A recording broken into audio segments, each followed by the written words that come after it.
Welcome to వి3 news. లక్ష్యం సమాజ హితం. ఇక వార్తల్లోకి వెళ్లే ముందు ముఖ్యాంశాలు.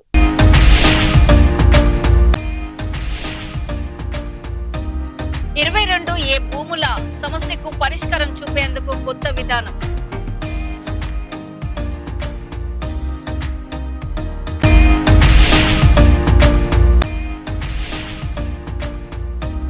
ఏపీ రైతులకు పెట్టుబడి భారం తగ్గించాలి.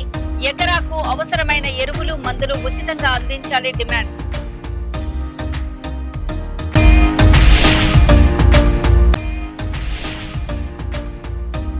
డిఎస్సి అక్రమాలపై జగన్ సంచలన వ్యాఖ్యలు. వైసీపీ చెప్పిన అంశాలను ప్రభుత్వం అంగీకరించిందన్న మాజీ సీఎం.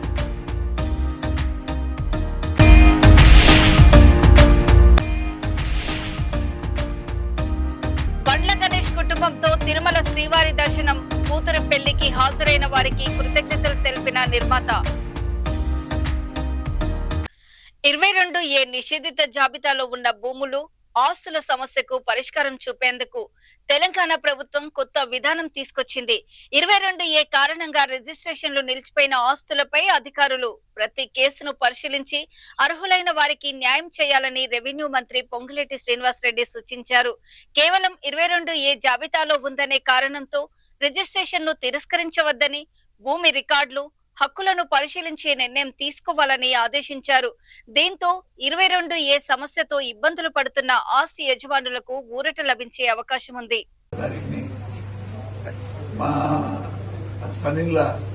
సేల్ చేద్దాం అనుకున్న ఫ్లాట్ రిజిస్ట్రేషన్ కోసం వస్తే 22A కింద గవర్నమెంట్ రిస్ట్రిక్ట్ చేసిందని చెప్పి ఆ రోజు రిజిస్ట్రేషన్ అవ్వలేదు. సనీల్లా నా పేరుని స్పెషల్ పవర్ పట్టాన్ని ఇచ్చాడు. అది ఇంకో చాలా కాలం ఏమో పడుతుందేమో అనుకున్నాను, కానీ కానీ గవర్నమెంట్ వారి టైమ్లీ యాక్షన్ వల్ల కానీ ఇమ్మీడియట్ గా ఒక 3 వారం రోజుల్లోనే ఇది సానుకూలంగా జరిగింది. ఈ రోజు రిజిస్ట్రేషన్ కోసం వచ్చాం. రిజిస్ట్రేషన్ కూడా పూర్తిగా కంప్లీట్ అవుతుంది. చాలా కృతజ్ఞత.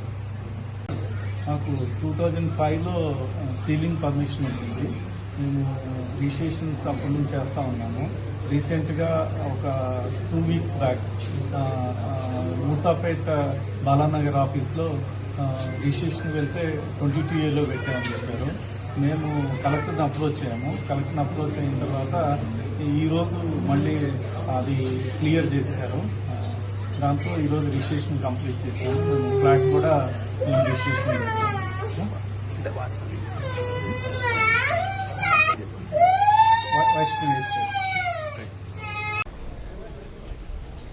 నమస్కారం అండి, నా పేరు రాకేష్. నేను పోచారం 50 సర్వే నెంబర్లో 100 గజాలు కొనుక్కున్నాను 2022లో. మళ్ళీ ఇప్పుడు ఈ 2026లో ప్లాట్ అమ్ముకుందామని వస్తే 3 నెలల కింద వస్తే 22Aలో ప్రొవిజన్ లిస్ట్లో పడింది అని చెప్పేసి నాకు అన్నారు. మళ్ళీ మేము అమ్ముకుందామంటే ఇవన్నీ లిస్ట్లో ఉన్నాయి కాబట్టి మేము అమ్ముకోలేదని చెప్పేసి అంటే మేము కలెక్టర్ ఆఫీస్కి అందరూ తిరిగిన తర్వాత మళ్ళీ ఈ నెల కింద 4 రోజుల కింద మాకు నారేపల్లి రిజిస్టర్ ఆఫీస్ కాల్ వచ్చిందండి. రిజిస్ట్రేషన్లు అవుతున్నాయండి. మేము వచ్చి వాళ్ళు సంప్రదించిన వల్ల మేము వచ్చి ఈరోజు వల్ల నాకు రిజిస్ట్రేషన్ అయింది. ఈరోజు నాకు 100 గజాలు నేను అమ్ముకోగలిగాను. నాకు ఈ రేవంత్ రెడ్డి గారు, పొంగులేటి శ్రీనివాస్ గారు అందరూ నాకు ధన్యవాదాలండి మాకు చేసినందుకు. పెరుగుతున్న ఎరువులు, పురుగుల మందుల ధరలతో రైతులు తీవ్ర ఆర్థిక ఇబ్బందులు ఎదుర్కొంటున్నారని ఓ రైతు ఆవేదన వ్యక్తం చేశారు. ప్రభుత్వం అందించే ఆర్థిక సాయం పాత అప్పులకే సరిపోతుందని, పెట్టుబడి భారం తగ్గడం లేదని తెలిపారు. నగదు సాయం బదులుగా ప్రతి ఎకరాకు అవసరమైన ఎరువులు, పురుగుల మందులను ఉచితంగా అందిస్తే రైతులపై పెట్టుబడి భారం తగ్గుతుందని సూచించారు. ఈ సూచనను ప్రభుత్వం పరిశీలించి రైతులకు ఉపయోగపడేలా చర్యలు తీసుకోవాలని కోరారు. AP CM Chandrababu Naidu, deputy CM Pawan Kalyan, మంత్రి నారా లోకేష్, వ్యవసాయ మంత్రి అచ్చెన్నాయుడుకి ఈ విషయంపై స్పందించాలని విజ్ఞప్తి చేశారు. గత ప్రభుత్వ అధికారులు కానీ, ప్రస్తుత ప్రభుత్వ అధికారులు కానీ ఎకరానికి 6,000 నుంచి 10,000 వేస్తున్నారు. మంచి పద్ధతి.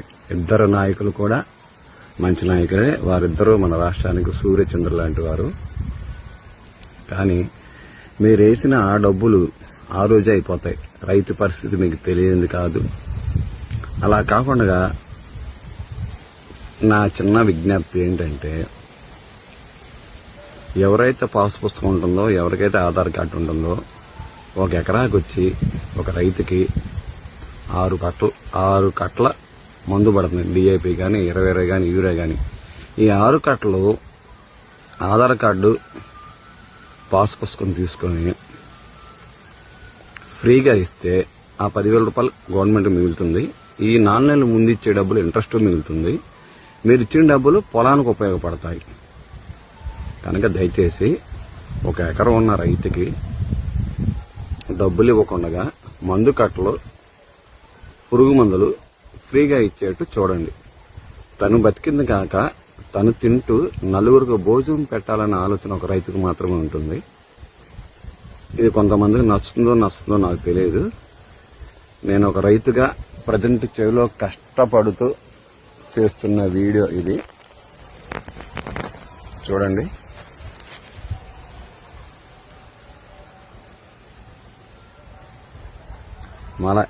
మరి ఈ విధంగా కష్టపడే రైతుకి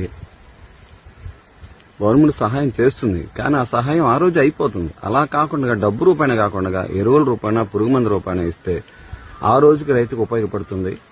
ఈ తేవడం కోసం పెళ్ళాం పుస్తులు, తెపాలాల కొండలు తాకట్టు పెట్టి తీసుకొచ్చి పెడితే పండితే బస్తా వచ్చి 1300కి 1400కి అమ్ముకోవాల్సి వస్తుంది రైతు. అదే డబ్బు రైతు చేతిలో ఉంటే అమ్మాల్సిన పని లేదు. తను కూడా బెట్టుగా డిమాండ్గా రేట్ వచ్చినప్పుడే అమ్ముకుంటాడు. కనుక దయచేసి ఈ విషయాన్ని 10 మంది రైతులకి నచ్చితే ఫార్వర్డ్ చేయాల్సిందిగా ప్రార్థన. నమస్కారం చేద్దామంటే చేతి నిండా బురదలు ఉన్నాయి కనుక నేను నమస్కారం చేయలేను. ఇది మంచి విషయమని నేను అనుకుంటున్నాను. దయచేసి ఇందులో ఏమైనా తప్పులు మాట్లాడుంటే క్షమించండి. ఒక రైతు ఆవేదనగా నేను పడుతున్న బాధ మీకు ఈ విధంగా తెలియపరుచుకుంటే ఒక చిన్న ఆనందం. 100 మందిలో ఒకరైనా వింటారేమో నాకు ఆశ. జై హింద్, జై కిసాన్. డిఎస్సి అక్రమాలపై వైసీపీ చేసిన ఆరోపణలు వాస్తవమేనని ప్రభుత్వం అంగీకరించిందని మాజీ సీఎం వైఎస్ జగన్ అన్నారు. తప్పు జరిగినట్లు స్పష్టంగా కనిపిస్తున్నా ప్రభుత్వం దాన్ని అంగీకరించకుండా తప్పించుకునే ప్రయత్నం చేస్తోందని విమర్శించారు. డిఎస్సి అక్రమాలపై సిబిఐ విచారణకు వెళ్లేందుకు ప్రభుత్వం ఎందుకు వెనకాడుతోందని జగన్ ప్రశ్నించారు.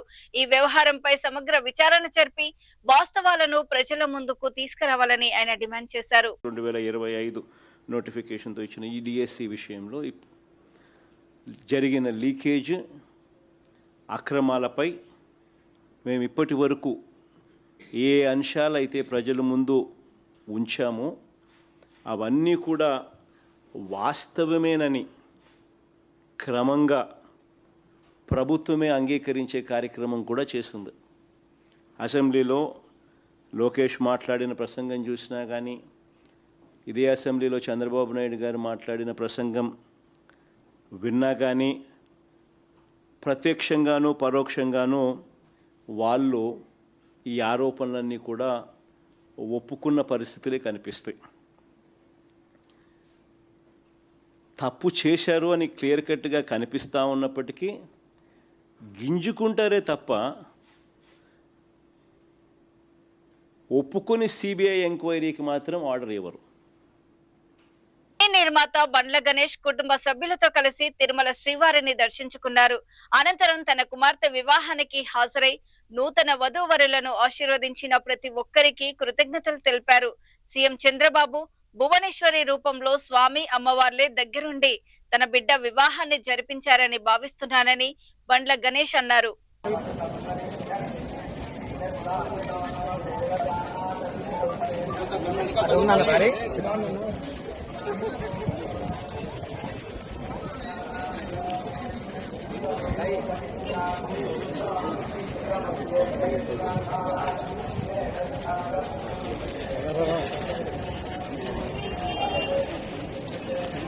ఆనందంగా ఉంది. కలియుగ దైవం, దేవదేవుడు, ఈ ప్రపంచాన్ని నడిపిస్తున్న మహోన్నత శక్తి శ్రీ వెంకటేశ్వర స్వామి ఆశీస్సులతో, ఆ స్వామివారే సాక్షాత్తు అమ్మవారు సాక్షాత్తు భువనేశ్వరి గారి రూపాన, చంద్రబాబు రూపాన వాళ్ళలో ప్రవేశించి నా బిడ్డ పెళ్ళి రంగరంగ వైభవంగా చేయించారు స్వామివారు. ఈ సందర్భంగా స్వామివారికి ఆయన ఆశీస్సులు నాపై, నా కుటుంబంపై, ప్రజలందరిపై ఉండాలని కోరుకుంటూ, మా బిడ్డల వివాహానికి వచ్చి ఆశీర్వదించిన ప్రతి ఒక్కరికి హృదయపూర్వక ధన్యవాదాలు తెలియజేస్తూ, భువనేశ్వరి మేడం గారు, నా మాతృ సమానులైన భువనేశ్వరి గారు కానీ, చంద్రబాబు గారు కానీ చల్లగా ఉండాలని ఆ దేవునికి ఒకసారి ప్రార్థిస్తూ సెలవు తీసుకుంటాను.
వైసీపీ ప్రభుత్వం హయాంలో రోజాకు ఏపీ ఐఐసి చైర్పర్సన్ పదవి, సజ్జలకు ప్రభుత్వ సలహాదారు పదవి, కొమ్మినేని శ్రీనివాసరావుకి ఏపీ ప్రెస్ అకాడమీ చైర్మన్ పదవి ఇచ్చి కేబినెట్ హోదా కల్పించినప్పుడు ఎవరికి అనుకూలంగా పనిచేశారని డాక్టర్ సందీప్ పంచకర్ల ప్రశ్నించారు. ప్రజలు 11 సీట్లకు పరిమితం చేసిన వైసీపీ సైతం సదరు వ్యక్తిని పార్టీ నుంచి సస్పెండ్ చేసిందని పేర్కొన్నారు. గతంలో పదవులు అనుభవించిన వారు ఇప్పుడు ఇతరులపై విమర్శలు చేయడం సరికాదని ఆయన విమర్శించారు. హైదరాబాద్ లో చీరల దుకాణం పెట్టుకుని చీరలు అమ్ముకుంటున్న దువ్వాటి శ్రీనివాస్, నీకోసమే ఈ వీడియో. డిప్యూటీ సీఎం పదవి గురించి, డిప్యూటీ సీఎం హోదా గురించి అది రాజ్యాంగబద్ధం కాదు అని చెప్పి ఈ రోజు నువ్వు వచ్చి మాట్లాడుతున్నావే. మరి మీ వైసీపీ హయాంలో 2019 నుంచి 2024 వరకు కూడా 5గురికి చొప్పున దాదాపు 10 మందికి డిప్యూటీ సీఎం హోదా కల్పించి, ఎస్సీలకు మేము డిప్యూటీ సీఎం ఇచ్చాము, ఎస్టీలకు మేము డిప్యూటీ సీఎం ఇచ్చాము, కాపులకు మేము డిప్యూటీ సీఎం ఇచ్చాము, బీసీలకు డిప్యూటీ సీఎం ఇచ్చామని చెప్పి మరి డప్పు కొట్టుకున్నారే. అంటే వీళ్ళందరినీ కూడా మీరు మోసం చేసినట్టేనా? ఈరోజు నువ్వు మాట్లాడుతున్నావు, నువ్వు మాట్లాడిన ప్రతి మాట కూడా అది హాస్యాస్పదంగా ఉంటుంది తప్ప ఏ ఒక్క వాల్యూ కూడా లేని మాటలు నువ్వు మాట్లాడతావు. నీకు కరెక్ట్ అయిన పద్ధతి ఏంటో తెలుసా? ఇన్స్టాగ్రామ్ లో చీరల దుకాణంలో చీరలు ఎంత డిస్కౌంట్ ఇస్తున్నారు, ఇవి మాట్లాడటం మాత్రమే నీకు సూట్ అవుతాయి. కాబట్టి నీకు సూట్ కాని మాటలు దయచేసి నువ్వు మాట్లాడు. క్యాబినెట్ హోదా ఎలా ఇచ్చేస్తారు అది చెల్లదు అని మాట్లాడుతున్నావు కదా. మరి మీ వైసీపీ హయాంలో సజ్జల రామకృష్ణారెడ్డి గారికి పబ్లిక్ అఫైర్స్ అడ్వైజర్ కింద తీసుకుని క్యాబినెట్ హోదా ఎలా కల్పించారు? తలసిల రఘురామ్ అనే వ్యక్తికి క్యాబినెట్ హోదా, క్యాబినెట్ ర్యాంక్ ఎలా కల్పించారు? రోజాకి మంత్రి కాకముందు, మరి మీ ఎమ్మెల్యేగా ఉన్న రోజాకి మంత్రి కాకముందు ఏపీఏఐసి చైర్మన్ గా ఇచ్చి క్యాబినెట్ ర్యాంక్ ఎలా కల్పించారు? ఇవన్నీ కూడా వీళ్ళు ఎంతమందికి. అదేవిధంగా మర్చిపోయాను, మీ కొమ్మినేని గారికి ఏపీ ప్రెస్ అకాడమీ అనే ఒక పదవి కల్పించి దానికి క్యాబినెట్ ర్యాంక్ ఎలా కల్పించారు? ఇంతమందికి మీ వైసీపీ హయాంలో క్యాబినెట్ ర్యాంకులు కల్పిస్తున్నప్పుడు నువ్వు ఎవరిని దువ్వుతున్నావు? నువ్వు ఎవరిని దువ్వే పనిలో ఉన్నావు నువ్వు? ఆ రోజు నీకు తెలియదా క్యాబినెట్ ర్యాంకులు ఎలా ఇస్తారో అని చెప్పి? నీకు ఆ రోజు తెలియదా? అసలు క్యాబినెట్ ర్యాంక్ ఇచ్చింది ప్రిన్సిపల్ సెక్రటరీ. డిప్యూటీ సీఎం గారు క్యాబినెట్ హోదా ఎలా ఇచ్చేస్తారని నువ్వు మాట్లాడతావేంటి? నీకు విషయం తెలుసా? అసలు ప్రజలు చేదరించుకుని 11 సీట్లకు పరిమితం చేసిన వైసీపీ పార్టీయే నిన్ను సస్పెండ్ చేసింది. ప్రజల నుంచి వ్యతిరేకత పొందిన వైసీపీ పార్టీ, అలాంటి పార్టీ కూడా నువ్వు మా వాడివి కాదు అని చెప్పని నేను సస్పెండ్ చేసి మూల కూర్చోబెట్టింది. నువ్వు అసలు ఏ పార్టీలో ఉన్నావు ఇప్పుడు? ఏ విధంగా పార్టీ సస్పెండ్ చేసినా కూడా ఏ విధంగా ఎమ్మెల్సీగా కొనసాగుతున్నావు? నీకు ఒకటే చెప్తున్నా కదా, చీరలు అమ్ముకోవడం వరకే. నువ్వు చీరలు అమ్ముకునేవాడివి, చీరలు అమ్ముకున్నట్టే ఉండు. అంతకు మించి ఈరోజు నువ్వు మమ్మల్ని అన్యాయం చేసేశారు నాగబాబు గారు అని చెప్పి మాట్లాడుతున్నావు. నువ్వు ఇదే నోటితో ప్రజారాజ్యంలో నేను ఓడిపోయినప్పుడు చిరంజీవి గారు నాకు డబ్బు పంపించారు, డబ్బులు నాకు పంపించి నన్ను ఆదుకున్నారు అని చెప్పిన వాడు నువ్వే కదా. మరి ఈరోజు ఆ విషయాలు ఎందుకు మాట్లాడట్లేదు? నీకు నోటికి వచ్చేట్టు మాట్లాడతావా? బాక్సులు బద్దలు కొడతావా? ఏ బాక్సులు బద్దలు కొడతావు? నువ్వు వెళితే టెక్కలిలో వెళితే నీ బాక్సులు బద్దలు కొడటానికి మీ కుటుంబ సభ్యులే రెడీగా ఉన్నారు. బీసీల గురించి, బీసీలకు అన్యాయం జరిగిపోతుందని చెప్తున్నావు నువ్వు. మీ సహచర మాజీ వైసీపీ మంత్రి సీదిరి అప్పలరాజు కొడుకు ఒక బీసీ వ్యక్తిని గుద్ది చంపేస్తే నువ్వెందుకు మాట్లాడలేదు? మరి వాళ్ళు బీసీ సామాజిక వర్గానికి చెందిన వాళ్ళు కాదా? ఈరోజు వచ్చి బీసీల గురించి మాట్లాడేస్తున్నావు.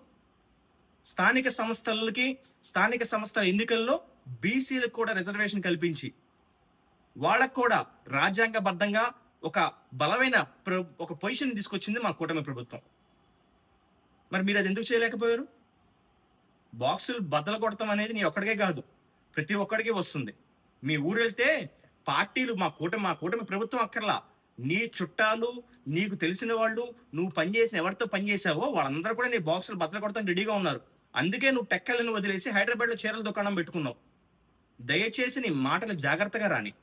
తమిళనాడులోని మహాబలిపురంలో 31వ దక్షిణ ప్రాంతీయ మండలి సమావేశం కేంద్ర హోంమంత్రి అమిత్ షా అధ్యక్షతన జరుగుతుంది. దక్షిణాది రాష్ట్రాలు, కేంద్రపాలిత ప్రాంతాల మధ్య సమన్వయం, రాష్ట్రాల అభివృద్ధి, అంతర్రాష్ట్ర సమస్యల పరిష్కారంపై సమావేశంలో కీలకంగా చర్చిస్తున్నారు. నీటి పంపకాలు, మౌలిక వసతులు, విద్య, ఆరోగ్యం, ఆంధ్రప్రదేశ్ పునర్వ్యవస్థీకరణ చట్టానికి సంబంధించిన అంశాలు సహా పలు ప్రాంతీయ సమస్యలపై చర్చలు జరుగుతున్నాయి.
చైనా సైనికుల మంచు విన్యాసాలకు దీటుగా భారత్ తన సత్తా చాటింది.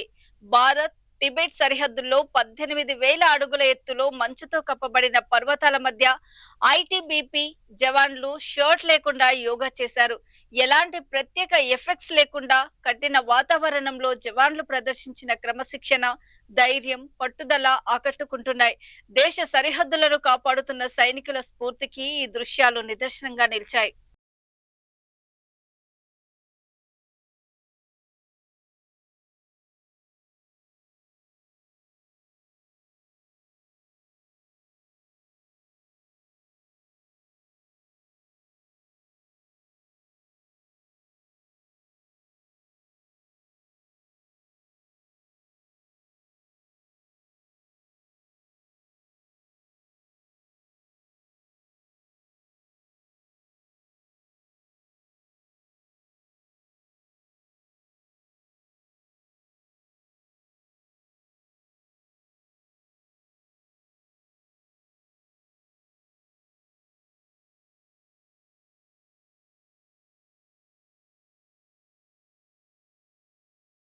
ఇప్పటి వరకు ఉన్నటువంటి బులెటిన్ అప్డేట్స్.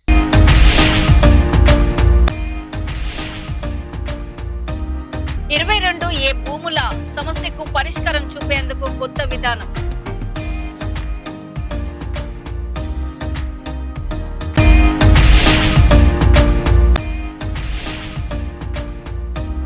ఏపీ రైతులకు పెట్టుబడి భారం తగ్గించాలి, ఎకరాకు అవసరమైన ఎరువులు మందులు ఉచితంగా అందించాలి డిమాండ్.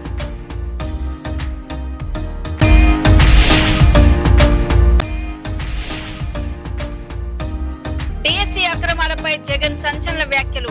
వైసీపీ చెప్పిన అంశాలను ప్రభుత్వం అంగీకరించిందన్న మాజీ సీఎం.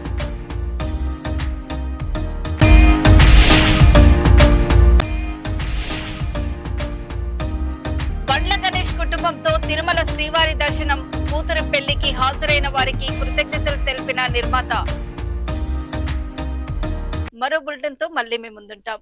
అప్పటి వరకు చూస్తూనే ఉండండి V3 న్యూస్. లక్ష్యం సమాజహితం. నమస్తే.